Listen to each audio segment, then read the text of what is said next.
Hey, this is Liz Bentley, and today I want to talk about excuses because we've got a whole lot of them. We're armed and ready with excuses to avoid difficult things in our lives.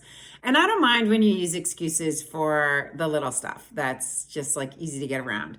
But it's when we're using excuses to sabotage us on the big stuff, on the things that really matter in our lives, like that promotion you're trying to get, or that relationship you need to rebuild, or that, career change that you've been meaning to make for such a long time.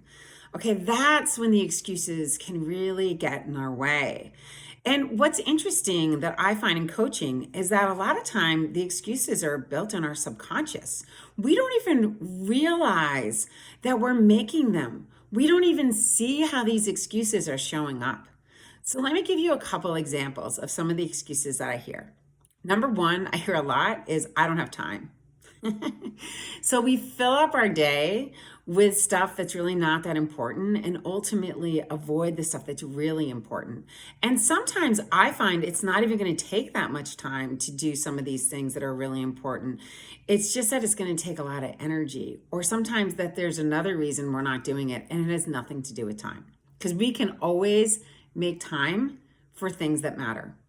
The second excuse I hear a lot of is it's not going to be worth the energy because nothing's ever going to change. It's not going to be worth the energy. It's going to take a lot of energy.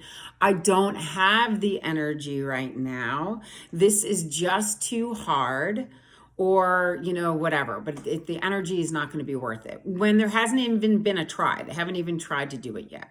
Okay. The third thing I see as an excuse is maybe the victim role, which is not, there's nothing I can do.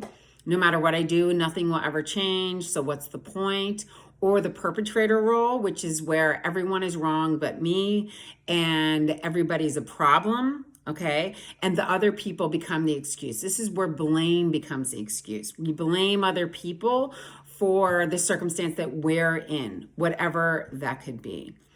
Another thing I see, and this one's really in the subconscious, as I said earlier, this is something people really don't realize they do, but I actually see it come up all the time, is illness and body pain.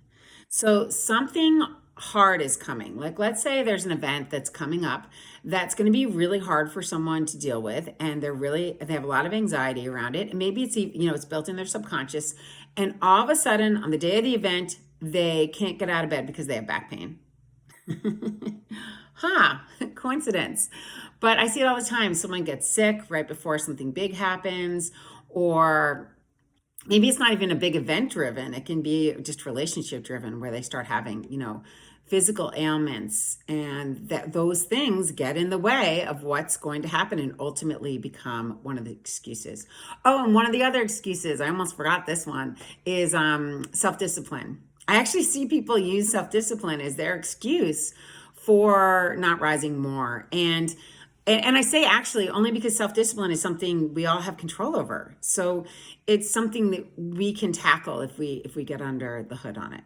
So here's some tips on how to get the excuses out of your life so that you can rise. Number one, look at the number one thing you are trying to do. What is the most important thing that is going to be really mission critical to your life?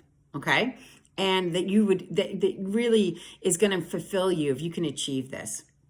Okay. So look at the big picture first. Second, line up the excuses that you make to not achieve this goal. What are you doing? Are you not putting enough time? Are you not having the self-discipline? Are you not putting the energy in? Are you not teaching yourself what you need to learn? Are you not built? What are the excuses you are making for not showing up to this? Okay. Then look at all the pieces that you own. Stop looking at the pieces other people own, because you're not here to fix anyone else.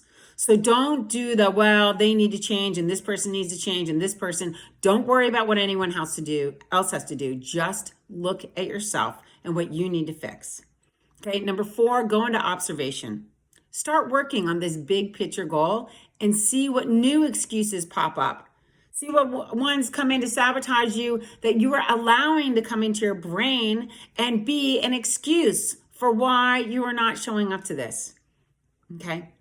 And really last, just recognize these are just excuses you're making up. These are your hurdles. Look, life gives you lots of hurdles to get over. You don't need to make up, but the excuses are the ones you control, and you have the ability to let go of them. So get those excuses out of your way so you can show up to be the best version of you. And thanks for listening to our Tuesday tip. We'll see you next week.